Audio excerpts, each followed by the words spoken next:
നല്ല മാസ് പടം, ആക്ഷൻ പടം, നായികയും കൂടെ ഒരു റൊമാൻസും കൂടെ ചേർക്കായിരുന്നു ഒരു ചെറിയ കുറവ്. നല്ലൊരു ഫൈറ്റാണ്, ത്രില്ലിംഗ് ആണ്, കോമഡി ഉണ്ട്, പിന്നെ ധ്യാൻ ചേട്ടനുണ്ട്, വിനീത് ചേട്ടൻ്റെ കോംബോ വർക്കൗട്ട് ആയിട്ടുണ്ട്. എന്തായാലും ഈ ക്രിസ്മസ് ദിലീപേട്ടൻ കൊണ്ടുവന്ന് തന്നെ പറയാം. ഒരു തെലുങ്ക് പടം കണ്ട ഫീലിംഗ് ആയിരുന്നു. ഭയങ്കര കളർഫുള്ളായിരുന്നു, സംഭവം പൊളിച്ചു. ഒരു ആഘോഷത്തിന് വന്നവർക്കാണെങ്കിൽ ഓക്കെ.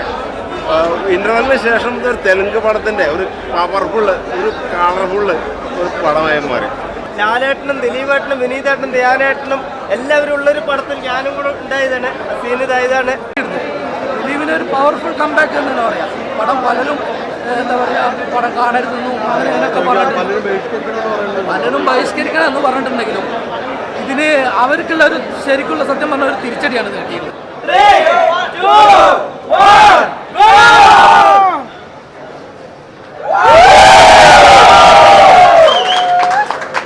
ാക്കിയിട്ടുണ്ട്. ഒരു രക്ഷയില്ല. പൊളി എന്ന് പറഞ്ഞാൽ വൻ പൊളി പടം. പഴയ റീസ്കാപ്പിലേക്കൊക്കെ പോകുമ്പോൾ എങ്ങനെയുണ്ടായിരുന്നു? നല്ല അടിപൊളിക്ക് പോകുമ്പോൾ എന്ന് പറഞ്ഞാൽ അടിപൊളിക്ക് പോകുമ്പോൾ അവരുടെ ഓരോ സീക്വൻസും പിന്നെ ആ വണ്ടികളൊക്കെ കാണിക്കുന്നതും എല്ലാം കൊണ്ടും പിന്നെ സ്റ്റണ്ട് സീനൊക്കെ പറഞ്ഞറിയിക്കാൻ പറ്റാത്തതിന് വൻ പൊളിയാണ്. ഒരു രക്ഷയില്ല. മൊത്തത്തിൽ തിയേറ്ററിൽ കയറി കഴിഞ്ഞാൽ ചിരിച്ചു പറഞ്ഞിറങ്ങി വരാൻ പറ്റിയ സംഭവമുണ്ട്. ചിരിച്ചും സ്റ്റണ്ട് സീനൊക്കെ വേറെ ലെവലാക്കിയിട്ടുണ്ട്. ചിരി മാത്രമല്ല, ആ സെന്റി സീൻസും എല്ലാ സീൻസും കൊണ്ടും എല്ലാം അടിപൊളിയാക്കിയിട്ടുണ്ട്. ഒന്നും പറയാനില്ല. അപ്പോൾ തിയേറ്റർ എക്സ്പീരിയൻസ് തന്നെ ചെയ്യുക. അടിപൊളി എന്ന് പറഞ്ഞാൽ അടിപൊളി, വൻ പൊളിയാണ്. ഒരു തെലുങ്ക് പടം കണ്ട ഫീലിംഗ് ആയിരുന്നു. ഭയങ്കര കളർഫുള്ളായിരുന്നു, സംഭവം പൊളിച്ചു. ഒരു ആഘോഷത്തിന് വന്നവർക്കാണെങ്കിൽ ഓക്കെ. ഇന്റർവെല്ലിന് ശേഷം ഒരു തെലുങ്ക് പടത്തിന്റെ ഒരു പവർഫുള്ള്, ഒരു കളർഫുള്ള് ഒരു പടമായി മാറി. ദിലീപ് ബാല ഹരഹര എന്ന് പറഞ്ഞിട്ട് ലാലേട്ടൻ ഒരു വരവുണ്ട്. പിന്നെ ഒരു ബ്രഹ്മാണ്ട ഒരു ഡാൻസ്, സംഭവം തകർന്നൊരു പെർഫോമൻസ് ആണ്. വളരെ ഇഷ്ടപ്പെട്ടു. പിന്നെ ലോജിക്കൊന്നും ചോദിക്കരുത്. പടത്തിന്റെ പോസ്റ്ററിലായിട്ട് ലോജിക്കൊന്നും ഇല്ലാന്ന്. അപ്പോൾ ലോജിക്ക് നോക്കി ആരും കയറണ്ട, അടിച്ച് പൊളിക്കാനായിട്ട് സംഭവം പൊളിച്ചിട്ടുണ്ട്. ദിലീപേട്ടനോടെ സീൻ ഒരുപാട് ലെങ്ത് ആയതുകൊണ്ട് കട്ടായി. അത് അടുത്തന്നെ യൂട്യൂബിൽ വരും. എന്തായാലും നമ്മുടെ പടത്തിൽ ലാലേട്ടനും ദിലീപേട്ടനും വിനീതേട്ടനും ധ്യാനേട്ടനും എല്ലാവരും ഉള്ളൊരു പടത്തിൽ ഞാനും കൂടെ ഉണ്ടായതാണ്. സീൻ ഇതായതാണ്. അടിപൊളി. മൊത്തത്തിൽ ഇതാ ക്രിസ്മസിന് തകർത്തു. അടിപൊളിയായി. ഞാൻ ഒരുപാട് ഹാപ്പിയായി. എന്തായാലും ഇത്രയും വലിയൊരു പടത്തിൽ, ഇത്രയും വലിയൊരു ബാനറിൽ ഞാൻ എൻ്റെ ഒരു മുഖം കൂടെ വരുമ്പോൾ ഞാൻ ഒരുപാട് ഹാപ്പിയാണ്. ഇപ്പം യൂട്യൂബിൽ വരും ഇവിടെ നിന്ന് തന്നെ. എന്തായാലും മനസ്സ് നിറഞ്ഞു, ഭയങ്കര ഹാപ്പിയായി. ഒരുപാട് സന്തോഷം. എൻ്റെ ജീവിതം മാറ്റിമറിച്ച് നമ്മുടെ സ്വന്തം വിജയണ്ണൻ. അതിൻ്റെ ഒപ്പം ദിലീപേട്ടൻ എന്നെ തോളിൽ കൈയിട്ടിട്ട് ഫോട്ടോ എടുത്ത് അവിടെ ഞാൻ ചെന്നൈ നിൽക്കുമ്പോഴാണ് എനിക്ക് കോള് വരുന്നത് ഈ പടത്തേക്ക്. അങ്ങനെ നമ്മുടെ എന്താണ് പ്രശാന്ത് ഏട്ടനാണ് ആദ്യം കോൾ ചെയ്യുന്നത്. പിന്നെ അവിടുത്തെ ക്രൂ മൊത്തം കോൾ ചെയ്തു. പിന്നെ പടത്തിൻ്റെ പ്രൊഡ്യൂസർ എന്നെ വിളിച്ച് അടുത്തിരുത്തി. ദിലീപേട്ടൻ തോളിൽ കയറ്റി ആ ഫോട്ടോ വരും, അടുത്ത് തന്നെ വരും. ഒരുപാട് സന്തോഷം. ദിലീപേട്ടൻ തോളിൽ കയറ്റി കുറേ നേരം സംസാരിച്ച് ഒരുപാട് ഹാപ്പിയാണ് ഞാൻ. ജനപ്രിയ നായകൻ്റെ കൂടെ പടത്തിൽ ഒരു ഭാഗം, ഇത്രയും വലിയൊരു ക്രൂവിലൊരു ഭാഗമാകാൻ പറ്റും. ഞാൻ ഒരുപാട് ഹാപ്പിയാണ്. അത് ഉടൻ തന്നെ അത് യൂട്യൂബിലെ പാട്ട് വരും. എല്ലാവരും സപ്പോർട്ട് ചെയ്യണം. ഇനിയും പടങ്ങൾ വരും. എല്ലാവരും സപ്പോർട്ട് ചെയ്യണം. ആ രീതിയിലാണ് സപ്പോർട്ട് ചെയ്ത്. തിയേറ്ററിനുള്ളിൽ ഒരു പൂരപ്പറമ്പ് പോലെ ലെവലായിരുന്നു. ഒന്നും പറയാനില്ല. പടം വേറെ ലെവൽ. ഇത് കംബാക്ക്, ദിലീപേട്ടൻ്റെ കംബാക്ക്. ലാലേട്ടൻ ദിലീപേട്ടൻ കോംബോ വേറെ ലെവൽ. 100 കോടി 100% ഷുവറാണ്. ആണ് ലാലേട്ടൻ ഉണ്ട്, എന്തായാലും 100 കോടി അടിക്കും. ആ രീതിയിലാണ്. ഓ ഒന്നും പറയാനില്ല. പൊളിച്ചടക്കി കംബാക്ക് മൊമെന്റ് ആണ് പടത്തിൽ. ഇത്രയും ഞാൻ പടത്തിൽ ദിലീപേട്ടൻ കംബാക്ക് എന്ന് പറയാൻ പറ്റും. കാരണം പടം ആ രീതിയിലാണ് ചെയ്ത് വെച്ചേക്കുന്നത്. നമുക്കൊരു മാർക്കാൻ്റെ ഗുഡ് ബാഡെങ്കിൽ ചിലപ്പോൾ മലയാളത്തെ സിനിമ തുടക്കം അവസാനം നിങ്ങൾക്ക് എൻജോയ് ചെയ്യണമെങ്കിൽ, നിങ്ങൾക്ക് 100% എൻജോയ് ചെയ്യണമെങ്കിൽ ടിക്കറ്റ് ബുക്ക് ചെയ്തോ 3 മണിക്കൂർ എല്ലാം മറന്ന്, നിങ്ങളുടെ ഡിപ്രഷൻ മറന്ന്, നിങ്ങളുടെ എല്ലാം മറന്ന് സൂപ്പറായിട്ട് എൻജോയ് ചെയ്യാൻ പറ്റും. കാരണം അങ്ങനത്തെ രീതിയിൽ എൻജോയ് ചെയ്യാൻ പാകത്തിന് കംബാക്ക് ഉണ്ടാക്കി വെച്ചിട്ടുണ്ട്. കാരണം പെർഫോമൻസ് വൈസിലാണെങ്കിലും എല്ലാവരും, കാരണം പല ക്യാരക്ടേഴ്സ് സലീംകുമാർ എല്ലാവരും കൊണ്ടുവന്ന്, വിനീത് ശ്രീനിവാസൻ, ധ്യാൻ ശ്രീനിവാസൻ എല്ലാവരും കൂടെ അയിഞ്ഞാട്ടാണ്. അയിഞ്ഞാട്ടമാണ്. ഇതിൽ കൂടുതൽ അയിഞ്ഞാട്ടം വേറെ സിനിമയിൽ ഇതിൽ കൂടുതൽ ചെയ്യാൻ പറ്റില്ല. ആ രീതിയിൽ ഇത് ചെയ്തു വെച്ചിട്ടുണ്ട് പടം. ദിലീപ് ഫാൻസിനും ലാലേട്ടൻ ഫാൻസിനും ആഘോഷിക്കാൻ ഈ വർഷത്തെ ആ ലാസ്റ്റ് ടൈമിൽ കിട്ടിയ അടിപൊളി സൂപ്പർ ഫാൻസിന് കാണാം. അത്രയും സൂപ്പറാണ് ലാലേട്ടൻ്റെ പീക്ക് ലെവല്, വേറെ ലെവല്.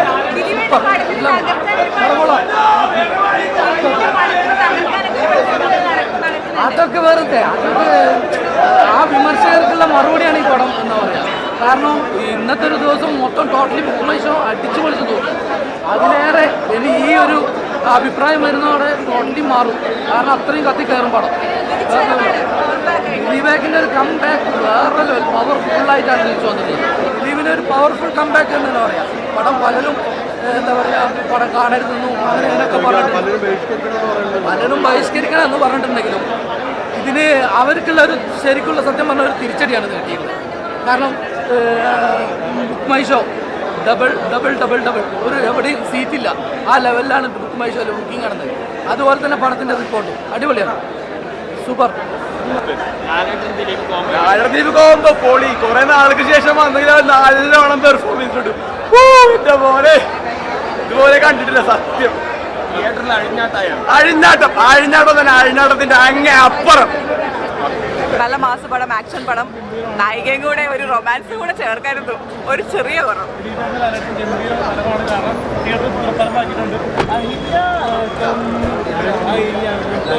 ലാലേട്ടനും നല്ലൊരു ഫൈറ്റാണ്, ത്രില്ലിംഗ് ആണ്, കോമഡി ഉണ്ട്, പിന്നെ ധ്യാൻ ചേട്ടനുണ്ട്, വിനീതേട്ടൻ്റെ കോംബോ വർക്കൗട്ട് ആയിട്ടുണ്ട്. എന്തായാലും ഈ ക്രിസ്മസ് ദിലീപേട്ടൻ കൊണ്ടുപോയെന്ന് തന്നെ പറയാം. മാസ്ക് എൻ്റർടൈനറാണ്, മസ്റ്റ് വാച്ച് എൻ്റർടൈനറാണ്. ഒരുപാട് പേര് ഇതിൽ കാണിക്കുമെന്നൊക്കെ പറഞ്ഞ് എന്നോട് ഭീഷണിപ്പെടുത്തിയായിരുന്നു. പക്ഷേ എൻ്റെ കുറച്ച് ഫ്രണ്ട്സിനൊന്നും കാണിച്ചില്ല. പക്ഷേ ഇത് ദിലീപേട്ടൻ്റെ ലാലേട്ടൻ്റെ അയിഞ്ഞാട്ടം തന്നെയാണ്. മൊത്തത്തിൽ ഒരു അയിഞ്ഞാട്ടമാണ് പടം. ഓക്കെ, എന്നോട് നല്ല മോനെ കേട്ട് ദിലീപേട്ടനല്ലല്ലോ സ്ക്രിപ്റ്റ് റൈറ്റർ, ദിലീപേട്ടനല്ലല്ലോ റൈറ്റേഴ്സിനെ നേരത്തെ കണ്ടിരുന്നു. നൂറിൻ ഷെരീഫ് ആയിരുന്നു, അവരവിടെ ഉണ്ട്. നിങ്ങൾ അവരോട് ചോദിച്ചു നോക്കി ദിലീപേട്ടൻ പറഞ്ഞിട്ടാണോ അവരുടെ ഇഷ്ടത്തിനാണോ ചെയ്തത്? അവരോട് ചോദിക്കേണ്ട ചോദ്യങ്ങൾ എന്നോട് ചോദിച്ചാൽ ഞാൻ എന്ത് പറയാനാ? പ്രേക്ഷകന നിലയിൽ എനിക്ക് എൻ്റെ ഒപ്പീനിയനെ പറയാൻ പറ്റുള്ളൂ. അവരെഴുതി വെച്ച കാര്യങ്ങളോ അവരുടെ തീരുമാനങ്ങളോ അവരുടെ അനുമാനങ്ങളോ എനിക്ക് പറയാൻ കഴിയില്ല. അതല്ലേ ട്രൂത്ത് അല്ലേ?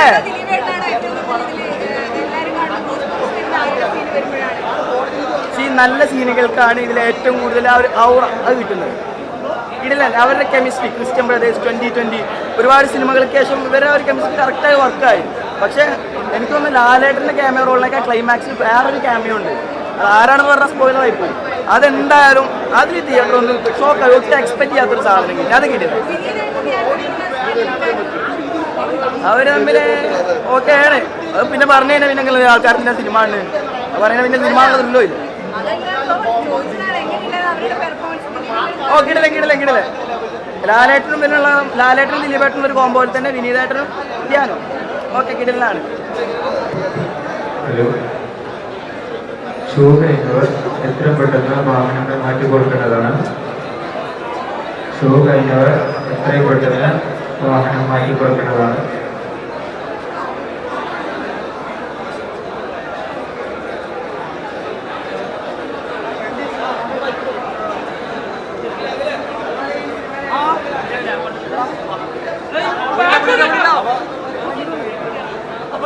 നമ്മുടെ മൂവിയുടെ ഡയറക്ടർ ഇതാണ്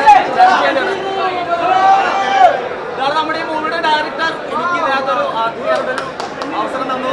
താങ്ക് യു. നിങ്ങൾ കണ്ട ഇതിലേണ്ട ഒരു ആർട്ട് പോലീസ് സ്റ്റേഷൻ വരച്ചത് ഞാനാണ് അവിടെ ചെയ്തത്. അപ്പം അതിന് അവസരം തന്നതിന് താങ്ക്സ്. അപ്പോൾ ഓക്കെ അല്ലേ? ഓക്കെ എല്ലാവരുടെയും ലാലേട്ടൻ്റെയും നമ്മുടെ ദിലീപേൻ്റെ എല്ലാ ഫാൻസിനും വേണ്ടിയിട്ട് ഞാനിത് ഒരു ടോക്കൺ ഓഫ് ലവ് ഞാൻ പറയുമ്പോഴത്തേക്ക് 3, 2, 1 ഒന്ന് പറയണേ. റെഡി? 3, 2, 1